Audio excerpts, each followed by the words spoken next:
600 milhões de dólares. Isso não é uma manchete sensacionalista inflada para cliques. Esse é o cálculo do próprio Conselho Mundial de Viagens e Turismo sobre o rombo diário na região do Golfo desde a última semana de fevereiro de 2026. Não foi um impacto único, um susto que a economia logo esqueceu. É uma sangria diária que já dura meses. Para você ter uma ideia da gravidade, 30 dias desse prejuízo seriam suficientes para varrer 8% de toda a economia regional. Hoje nós vamos revelar como esse desastre se tornou real, investigando a companhia aérea que parou toda a sua frota por uma semana e a rede de restaurantes que cortou 30% dos salários para evitar demissões em massa. Nesta investigação, fomos atrás do momento exato em que o próprio governo americano se reuniu a portas fechadas para debater algo impensável. Se uma das nações mais ricas do planeta precisava de um socorro financeiro emergencial simplesmente porque os turistas desapareceram. Se você quer entender os números reais por trás dessa crise, inscreva-se no canal para acompanhar nossas apurações minuciosas.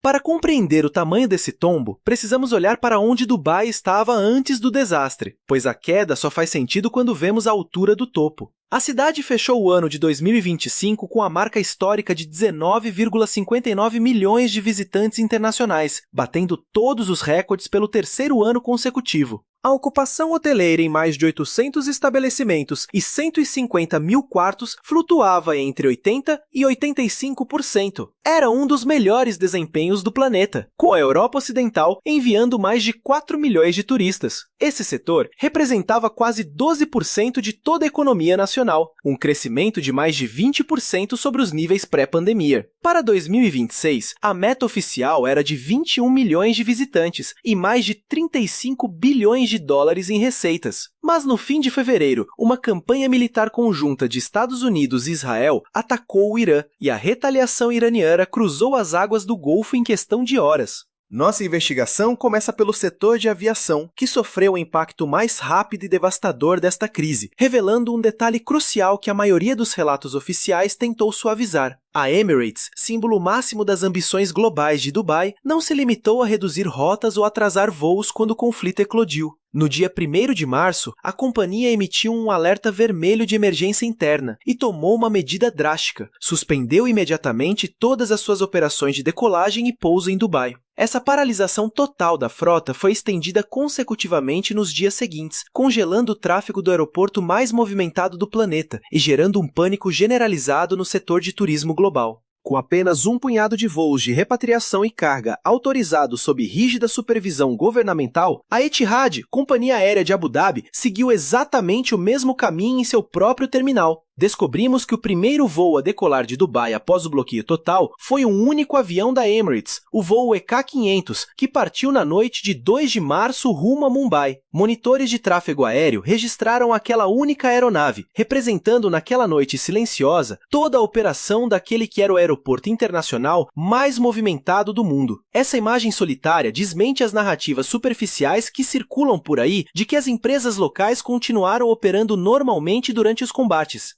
A verdade nua e crua é que na primeira semana de março, nenhum avião comercial decolou, e esse choque aéreo gerou um efeito dominó catastrófico no turismo global. Agências internacionais registraram cancelamento de 60% das reservas de hotéis em Dubai em menos de 48 horas. O impacto em casamentos, congressos e viagens corporativas foi ainda pior, com cancelamentos batendo a casa dos 80% para os 2 meses seguintes. Em poucos dias, nações que representavam 68% de todos os visitantes da cidade, como os Estados Unidos, o Reino Unido, a Alemanha, a França, a Índia e a China, suspenderam os voos ou emitiram alertas máximos para que seus cidadãos evitassem a região.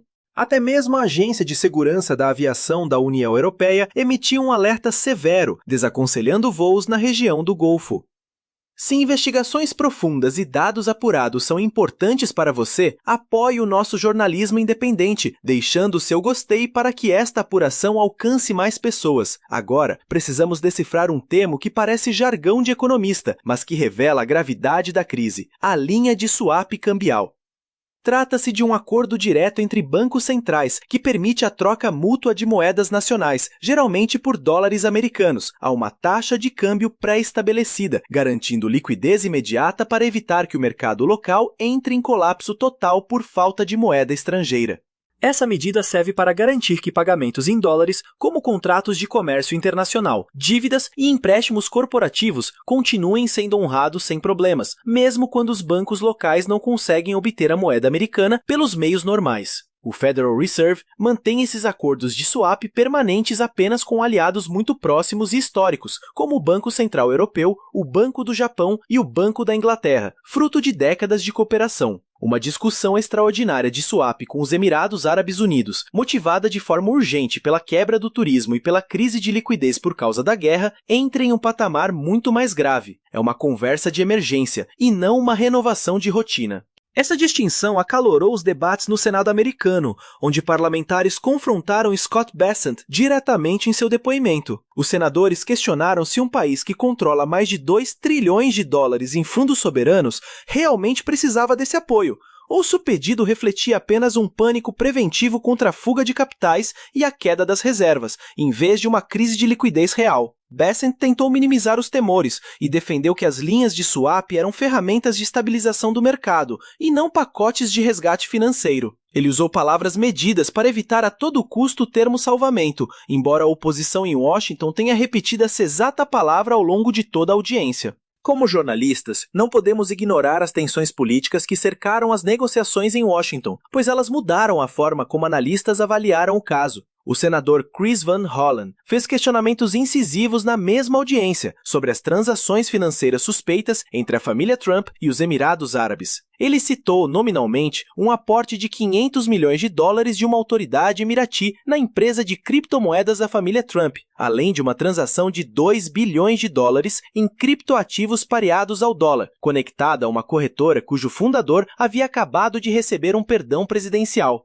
O clima tenso no Capitólio mostrou que o colapso do turismo já era um caso político de segurança nacional. Bessent negou enfaticamente qualquer relação entre os negócios privados e a disposição do governo de negociar o swap cambial. Embora seja impossível auditar de forma independente as reais motivações de uma decisão de tamanha gravidade, as suspeitas formais de conflito de interesses registradas em ata revelam o tamanho do escândalo. A crise, que começamos investigando em hotéis vazios e cortes de salários em restaurantes de Dubai, cruzou oceanos e, em abril, já pautava a política externa e financeira de Washington. O que parecia ser apenas um problema regional de hotelaria transformou-se em um cabo de guerra geopolítico de alta voltagem, onde bilhões de dólares e alianças de décadas estavam em jogo.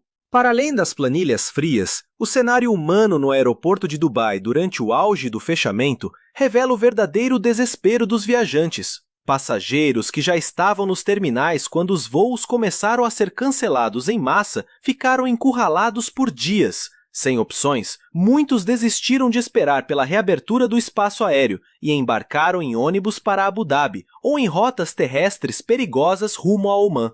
Fotos e relatos daquela semana expõem o caos total. Famílias dormindo no chão frio ao lado de malas feitas para férias de luxo, transformadas repentinamente em bagagens de evacuação. Era o pior pesadelo para um governo que investiu bilhões para construir o aeroporto mais perfeito do mundo.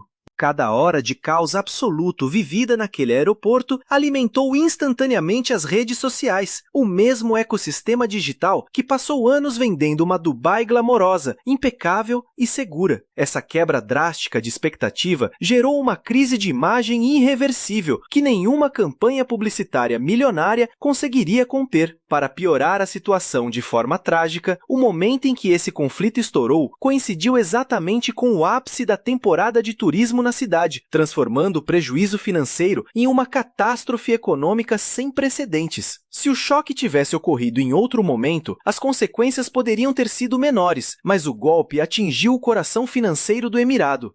A alta temporada de Dubai vai de novembro a março, o intervalo exato que garante o faturamento anual do turismo do Emirado, já que o calor insuportável do verão torna os outros meses comercialmente inviáveis. A guerra eclodiu no final de fevereiro, justamente na reta final desse período de ouro, destruindo semanas do trecho mais lucrativo do ano. Se esse mesmo conflito tivesse começado em julho, em pleno verão, quando os hotéis já cortam preços de forma agressiva para tentar atrair alguém, o rombo financeiro seria absorvido por um mercado preparado para a baixa demanda. Em vez disso, a crise destruiu as semanas mais vitais do ano, aquelas das quais todo o orçamento anual dependia para sobreviver.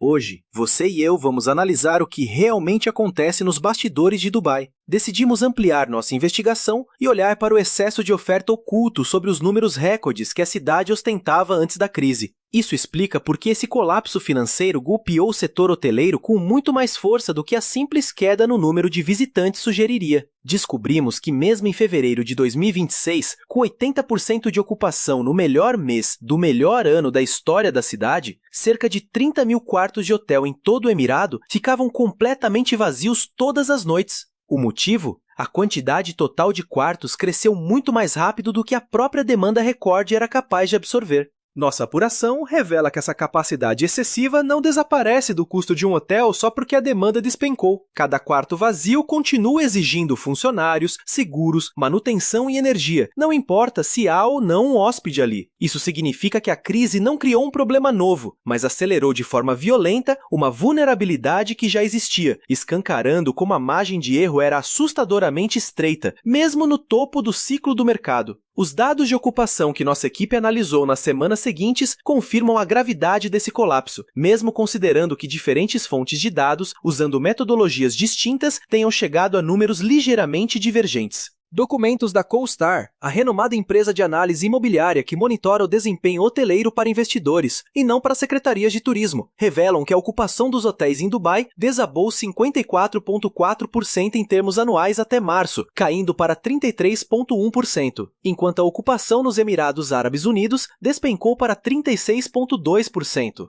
Outros rastreadores apontaram que no pior momento de meados de março, o índice ficou próximo de 22% ou 23%. Não importa qual dado você escolha, o rumo é o mesmo, um colapso brutal de 50% a 60% em poucas semanas, logo após 3 anos de recordes consecutivos. Os números são avassaladores. Mais de 226 mil reservas de aluguel por temporada foram canceladas nos Emirados Árabes Unidos em um único mês, segundo a empresa de análise AirDNA. Esse volume equivale a esvaziar uma cidade de médio porte. Cada cancelamento representa uma decisão individual de que Dubai não valia o risco. Mas para entendermos a real dimensão desse estrago, precisamos olhar além das estatísticas frias de 600 milhões de dólares diários de prejuízo. Vamos focar em quem tenta pagar salários no fim do mês. Natasha Sideris passou mais de uma década construindo o Tashas Group, uma marca com 14 estabelecimentos e mais de 1.000 funcionários quando o conflito começou. Em depoimentos que nossa reportagem analisou, Sideris relatou que o faturamento de suas lojas dependentes do turismo despencou entre 70% e 80%. Até mesmo os locais focados no público residente registraram quedas superiores a 50%. Em vez de demitir, ela reduziu os salários de toda a empresa em 30%, incluindo o dela. As palavras que ela deu aos repórteres que cobriam o caos foram diretas. A situação atual é brutal. Ela se viu diante de uma escolha implacável. Ou demitia 30% de sua equipe ou cortava o salário de todos para manter o time unido. Ela resumiu o sentimento de ver 20 anos de trabalho ameaçados como olhar direto para o abismo. O drama de Sideris não é uma hipótese. É um dado concreto que se repete em milhares de empresas de turismo e gastronomia pela região. Falamos de gerentes de hotéis, guias turísticos e motoristas que transportavam visitantes entre atrações que, de repente, ficaram desertas. E quando ampliamos nosso olhar para além de um grupo de restaurantes, descobrimos que a estimativa de perda diária de 600 milhões de dólares apresentada pelo Conselho Mundial de Viagens e Turismo não era apenas um problema de Dubai. Toda a economia hoteleira do Golfo, que gerou cerca de 225 bilhões de dólares em 2024, sentiu coletivamente esse impacto devastador. A estimativa é que os Emirados Árabes Unidos tenham absorvido cerca de 1/3 desse rombo, enquanto a Arábia Saudita arcou com outra fatia significativa, espalhando o restante por Catar, Bahrein, Omã e Kuwait. Nossa investigação revelou que as linhas de cruzeiro cancelaram suas rotas quase imediatamente. Grandes operadoras suspenderam viagens pelo Golfo até março, desviando seus navios para o Caribe e o Mediterrâneo. O terminal Mina Rashid de Dubai, que costuma receber mais de 1 milhão de passageiros por ano, ficou completamente fantasma. Somemos a isso mais de 30 mil voos cancelados ou alterados na região logo após a escalada armada. Nada disso é mera coincidência histórica. Tudo se resume a aquele mesmo prejuízo de 600 milhões de dólares diários, que se ramificou por todos os setores dependentes do fluxo de pessoas. É aqui que nossa investigação descobre algo ainda mais profundo.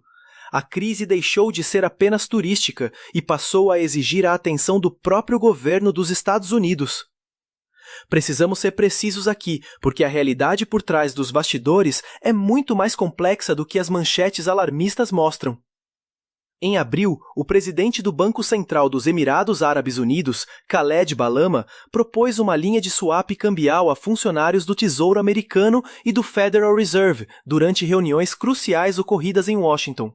No dia 22 de abril, o secretário do Tesouro Scott Bessent confirmou perante um subcomitê do Senado que vários aliados do Golfo, incluindo os Emirados Árabes, discutiram esse suporte financeiro devido à turbulência da guerra. Para sermos claros, um swap cambial não é um resgate de emergência para uma economia falida, é um mecanismo de liquidez para manter os mercados de dólar organizados e evitar a venda caótica de ativos sob forte estresse financeiro. O embaixador local em Washington negou que o país precisasse de ajuda externa, destacando mais de 2 trilhões de dólares em ativos soberanos e 300 bilhões de dólares em reservas internacionais do Banco Central. Mas o fato de essa discussão ter chegado ao nível do secretário do Tesouro dos Estados Unidos prestando depoimento ao Congresso é extraordinário. Ninguém discute esse tipo de medida apenas porque o turismo de um país teve um trimestre ruim. Isso só acontece quando um choque financeiro real e prolongado atinge uma proporção que preocupa a cúpula da política econômica americana. Mas você e eu precisamos analisar os fatos com rigor e enxergar os dois lados desse cenário complexo. O aeroporto de Dubai nunca fechou oficialmente, o Burj Khalifa não sofreu danos e os shoppings continuaram funcionando, atendendo aos cerca de 4 milhões de moradores que permaneceram. Enquanto o turismo internacional desmoronava, o mercado imobiliário ultra prime de Dubai, com mansões vendidas acima de 10 milhões de dólares, registrou recordes no primeiro semestre de 2026.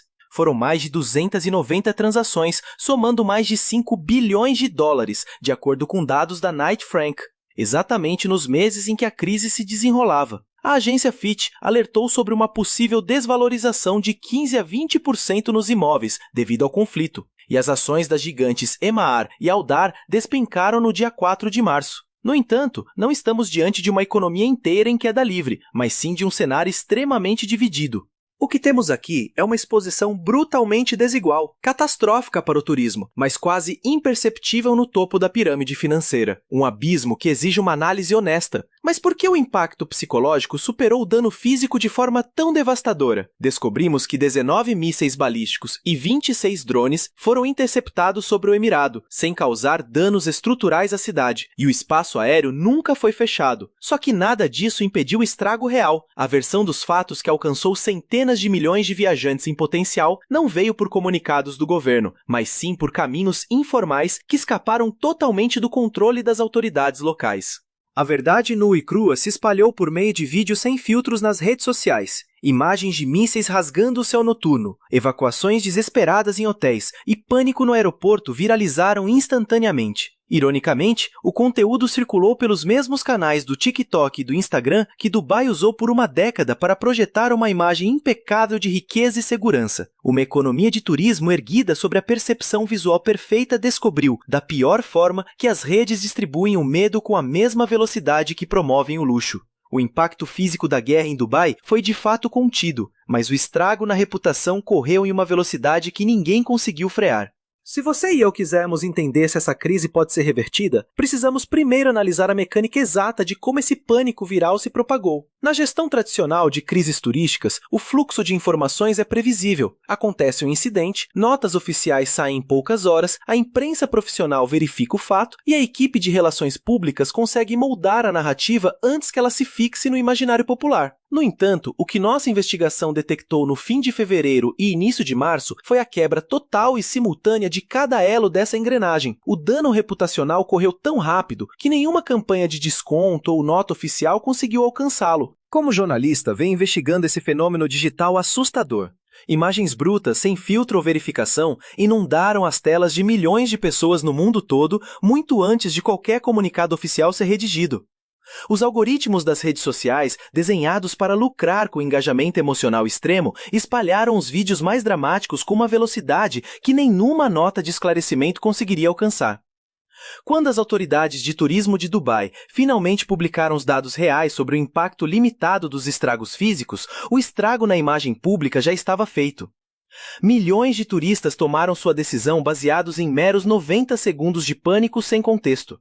Essa primeira impressão viral se mostrou muito mais resistente do que qualquer correção posterior. Essa dinâmica perversa, onde a verdade factual chega tarde demais para competir com o impacto de um vídeo viral, não é exclusividade de Dubai. Como repórter, percebo que isso revela uma nova vulnerabilidade estrutural enfrentada por qualquer destino que dependa de uma imagem impecável. Há algumas décadas, um incidente de segurança dominaria o noticiário por 2 dias e depois desapareceria, permitindo uma rápida recuperação das reservas. Mas no atual fluxo de informações, a fumaça digital simplesmente não se dissipa com essa rapidez, deixando marcas profundas na mente do consumidor.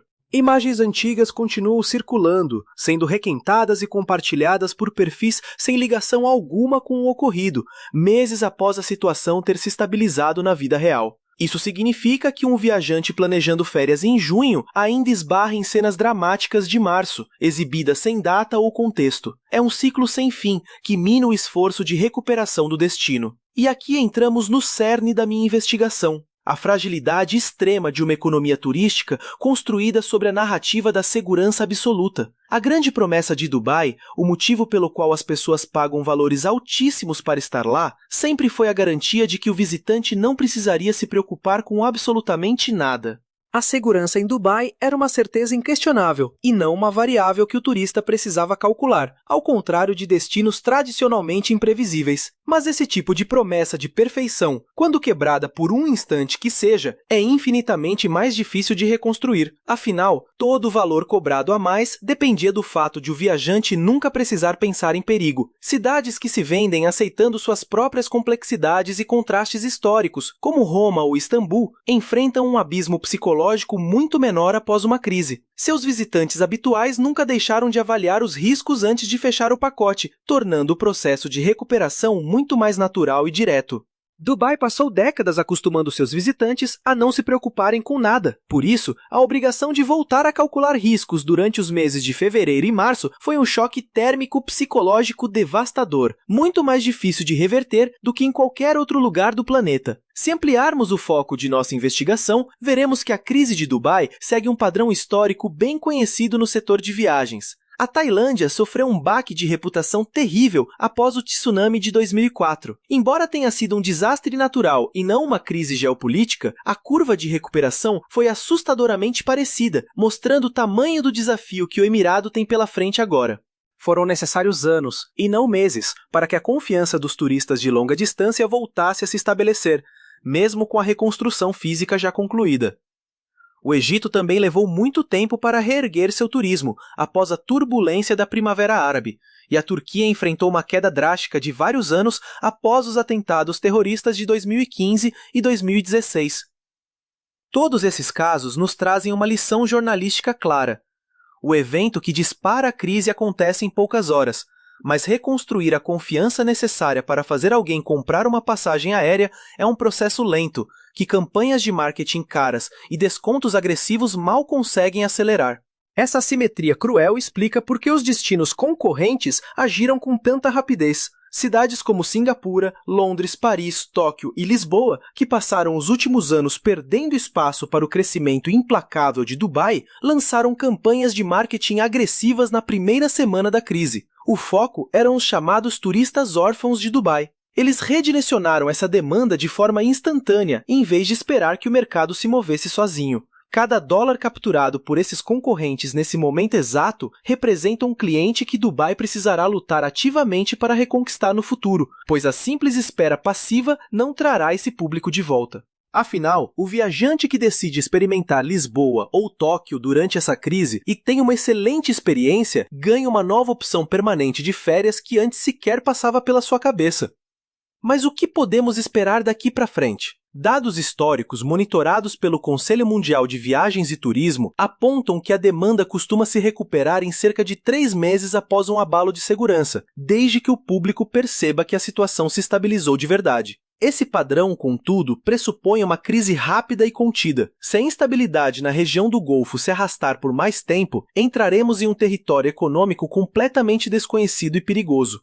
Essa é uma realidade para a qual a infraestrutura de Dubai, erguida sob o dogma do crescimento infinito, nunca esteve preparada para enfrentar de forma suave. Na minha investigação, o ponto crucial para acompanharmos é se o acordo de troca cambial entre Washington e Abu Dhabi vai de fato se concretizar. Esse desfecho político e financeiro revelará a real gravidade da crise na visão dos grandes tomadores de decisão globais. Fiquem atentos também ao retorno das companhias aéreas internacionais que suspenderam seus voos. Se elas começarem a adiar as datas de retomada já anunciadas, teremos um sinal muito mais claro e honesto sobre a duração real dessa crise do que qualquer nota do governo. É verdade que as torres de Dubai continuam iluminadas esta noite. Os shoppings seguem movimentados pelos moradores locais, e as mansões na ilha Palm de Jumeirah ainda batem recordes de preços, como se nada tivesse acontecido. No entanto, por trás dessa fachada reluzente, a realidade que investigamos é outra. Em escritórios de grupos de restaurantes que cortam 30% dos salários para não demitir, em hotéis que operam com apenas 1/3 da ocupação e nos depoimentos do secretário do Tesouro ao Senado americano, o prejuízo diário de 600 milhões de dólares se repete silenciosamente. Impérios não desmoronam de uma vez, eles caem seguindo padrões bem específicos de desgaste invisível.